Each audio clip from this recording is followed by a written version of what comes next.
Pandangan mayoritas orang miskin agar menjadi kaya adalah dengan belajar yang rajin, berprestasi, dan mendapatkan pekerjaan yang tetap.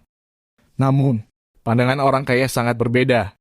Orang kaya memandang bahwa untuk menjadi kaya seseorang harus dapat menggunakan uangnya untuk mendapatkan keuntungan yang lebih besar lagi. Selain itu, Robert Kiyosaki juga menjelaskan tentang kecerdasan finansial. Karena orang hanya fokus pada jenis-jenis kecerdasan lainnya sehingga masih sedikit orang yang melek keuangan. Hal-hal menarik yang akan kita pelajari antara lain. Bagaimana membuat uang bekerja untuk kita dan bukan sebaliknya. Apa yang dimaksud dengan melek keuangan? Kenapa uang harus dinomorduakan setelah belajar? Apa rintangan-rintangan yang lazim ditemui seseorang untuk menjadi kaya? Bagaimana memantapkan diri untuk segera memulai perjalanan menjadi orang kaya? Untuk menjadi kaya, biarkan uang bekerja untuk kita. Buku Rich Dad Poor Dad mengajarkan bahwa kita harus bisa mempekerjakan uang yang dimiliki. Selama ini, kita hanya diperdaya oleh uang dan uang menjadi tujuan utama dalam bekerja. Namun setelah uang didapatkan, manusia belum dapat memberdayakan uang itu dengan tepat. Maksudnya, sebanyak apapun uang yang diperoleh akan habis begitu saja, tanpa ada yang dapat dikerjakan uang itu untuk kita. Menurut Kiyosaki, ini masih merupakan pola hidup orang miskin. Pola hidup orang kaya ditunjukkan lewat kemampuan untuk mempekerjakan uang sehingga bisa mendapatkan uang yang lebih banyak lagi. Walaupun penghasilannya pas-pasan, tapi mereka mampu mempekerjakan uang yang mereka miliki. Mereka itulah yang termasuk orang kaya. Salah satu cara yang digunakan untuk mempekerjakan uang adalah dengan menginvestasikan uang itu, sehingga dapat memberikan lebih banyak uang untuk kita. Sebagai contoh, saat mendapatkan penghasilan, orang miskin cenderung berpikir untuk segera berbelanja demi memuaskan hasrat mereka atas barang-barang yang sedang digandrungi. Mereka menghabiskan uang mereka hanya untuk itu saja. Sementara itu orang kaya berpikir untuk memperoleh penghasilan lebih dari yang telah diterimanya saat ini. Misalnya penghasilan tersebut digunakan untuk menabung, investasi, atau membuka usaha. Setelah itu mereka baru menggunakannya untuk berbelanja. Melek keuangan itu penting, tapi masih belum banyak dipahami orang. Faktor utama yang melatar belakangi hal tersebut adalah karena melek keuangan tidak diajarkan di sekolah formal. Sistem pendidikan yang diterapkan saat ini sebagian besar masih melatih orang untuk menjadi karyawan teladan yang hanya bisa bekerja untuk uang. Hal ini masih merupakan cara pandang orang miskin. Selain itu, sistem sekolah juga tidak dapat memberi wawasan tentang prinsip-prinsip bagaimana orang kaya dalam mengembangkan kekayaannya. Untuk menjadi kaya, kita harus mengetahui pentingnya melek keuangan. Aturan dasarnya, kita harus dapat membedakan antara aset dan liabilitas. Kebanyakan orang bekerja mati-matian untuk uang karena mereka tidak mengetahui perbedaan aset dan liabilitas. Selama ini, pandangan orang tentang aset dan liabilitas itu sama. Namun kenyataannya, kedua hal tersebut berbeda. Aset adalah segala sesuatu yang dimiliki dan dapat menghasilkan pemasukan bagi kita. Sedangkan liabilitas adalah segala sesuatu yang dimiliki dan menjadi sumber pengeluaran. Jadi sebaiknya kita berusaha untuk semaksimal mungkin mengumpulkan aset dan menekan seminimal mungkin liabilitas yang kita miliki. Ada perbedaan antara orang kaya dan orang miskin dalam mengurus masalah keuangannya. Orang miskin menghabiskan gajinya untuk pengeluaran tetap, kebutuhan pokok, membayar kewajiban setiap bulan, dan biaya-biaya lain yang harus dikeluarkan karena kepemilikan liabilitas mereka. Di sisi lain, orang kaya memperoleh pendapatan dari bagi hasil sewa royalti dan laba. Itu adalah hasil dari aset yang mereka miliki. Orang kaya tahu cara menghadapi pajak lewat korporasi. Pada awalnya, pajak hanya dikenakan kepada orang kaya saja. Namun kenyataannya, pajak malah lebih memberatkan orang miskin dan orang kelas menengah. Hal ini terjadi karena orang kaya dapat berlindung dari pajak yang tinggi di bawah naungan korporasi. Korporasi ini memberikan keuntungan pajak dan perlindungan dari jeratan hukum sehingga harta kekayaan orang-orang kaya terlindungi secara legal. Jadi dengan mengetahui kekuatan korporasi, orang kaya memperoleh keuntungan besar dibandingkan orang miskin dan kelas menengah. Selanjutnya, untuk menjadi kaya, kita harus memiliki pengetahuan tentang 4 bidang keahlian keuangan untuk menjalankan usaha korporasi dengan baik. Pertama adalah pengetahuan tentang akuntansi. Orang kaya harus mengetahui setiap arus uang masuk dan keluar secara mendetil dan menguasai prinsip laporan keuangan perusahaan dengan baik. Apabila kita memahami hal ini dengan baik, kita dapat memakainya untuk menganalisis kekuatan dan kelemahan usaha apapun yang dilakukan. Kedua adalah pengetahuan tentang investasi. Hal ini berhubungan dengan cara dan strategi yang digunakan untuk mempekerjakan uang yang kita miliki. untuk menghasilkan uang yang lebih banyak lagi. Pengetahuan ini akan terasa seiring dengan pengalaman dan juga dari kemauan untuk belajar dari pengalaman orang lain. Ketiga adalah keahlian dalam memahami pasar. Kemampuan ini sangat penting agar kita tidak salah dalam melakukan sebuah bisnis. Dengan mengetahui keadaan pasar, kita dapat menerapkan strategi penjualan yang akan mendatangkan keuntungan lebih besar. Di samping itu, kemampuan memahami pasar juga dapat digunakan untuk menganalisis dan melihat peluang yang ada. Keempat adalah pengetahuan tentang hukum. Dengan memahami hukum dan undang-undang yang berlaku, kita dapat menjalankan usaha sesuai dengan peraturan yang berlaku dan menjadikannya sebuah usaha yang legal, yang berbadan hukum. Ini diperlukan untuk menghindari hal-hal buruk yang akan terjadi di masa yang akan datang. Selain itu, pengetahuan tentang seluk-beluk perpajakan juga harus dimiliki. Jadikan belajar nomor 1 dan uang nomor 2. Dalam usaha menjadi orang kaya, kita harus tetap belajar, jangan hanya terpaku pada satu keahlian saja.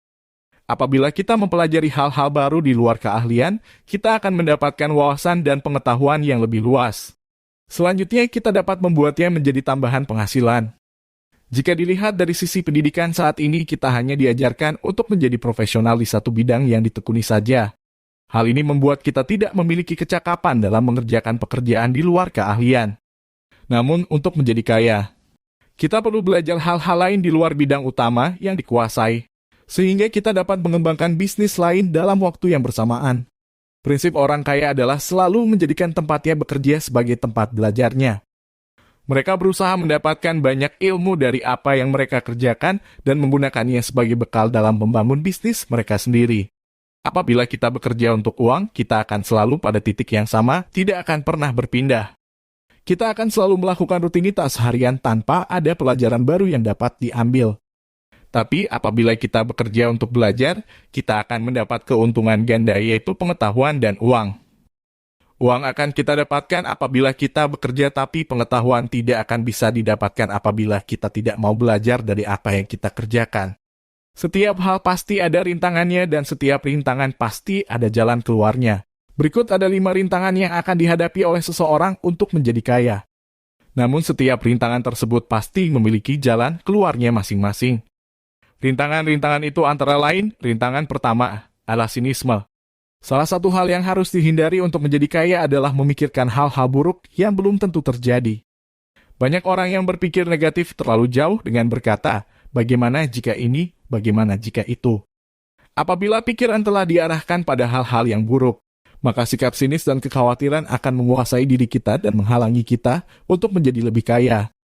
Rintangan kedua adalah kemalasan. Sifat malas sering muncul sebagai penghalang bagi seseorang dalam menggapai tujuan. Seringkali seseorang berkata pada diri sendiri bahwa ia tidak akan mampu mencapai tujuan hidupnya. Hal inilah yang akan membuatnya terlena dan akhirnya malas untuk mencapai tujuan yang telah direncanakan sebelumnya. Cara mengatasinya adalah dengan menguatkan hasrat atau motivasi di dalam diri untuk mencapai tujuan tersebut. Apabila kita ingin meraih kesuksesan, maka hasrat itu harus terus dipupuk dalam diri secara positif. Jangan biarkan ia layu sebelum berkembang. Rintangan ketiga adalah sikap boros. Kebiasaan menghambur-hamburkan uang akan menjadikan diri tetap miskin. Hal ini harus diubah menjadi kebiasaan menabung dan berinvestasi. Uang yang kita miliki harus menjadi sumber investasi di masa depan, bukan sekedar alat konsumsi saat ini. Untuk itu, cobalah berpikir jangka panjang, jangan hanya mengejar kesenangan jangka pendek. Rintangan keempat adalah kesombongan. Kesombongan lahir dari ego ditambah kebodohan. Orang yang sombong adalah orang yang berlagak tahu padahal sebenarnya tidak tahu. Karena kesombongan ini, seseorang tidak akan pernah maju karena dia menganggap dirinya tidak perlu lagi untuk belajar. Untuk mengatasi sifat ini, saat kita merasa tidak memiliki pengetahuan tentang suatu hal, mulailah untuk belajar dan mencari tahu tentang hal tersebut. Rintangan kelima adalah rasa takut. Rasa takut kehilangan uang merupakan hal yang lumrah bagi setiap orang, bahkan orang kaya pun merasakan hal yang sama. Namun permasalahannya bukan terletak pada rasa takutnya, tapi pada cara kita menyikapi rasa takut tersebut. Seseorang yang takut kehilangan uangnya tidak akan berani untuk memulai investasi yang mungkin akan dapat menggandakan uang yang sudah dimilikinya. Jadi mulailah berpikir untuk mengambil risiko yang akan membawa kita kepada kemenangan, yaitu menjadi lebih kaya dan memiliki lebih banyak uang dibandingkan apa yang telah kita miliki sekarang. Jangan biarkan rasa takut menguasai diri. Jangan menunda-nunda, segera raih tujuan dengan memulainya. Hal yang perlu segera dilakukan untuk mencapai tujuan adalah dengan memulainya. Apabila ingin menjadi kaya, maka mulailah berusaha. Dalam buku ini, Kiyosaki memberikan beberapa saran agar kita dapat segera memulai perjalanan menjadi orang kaya. Pertama, bangun semangat untuk mencapai tujuan. Temukanlah sebuah alasan yang membuat diri kita bersemangat untuk mencapai tujuan yang telah dicita-citakan.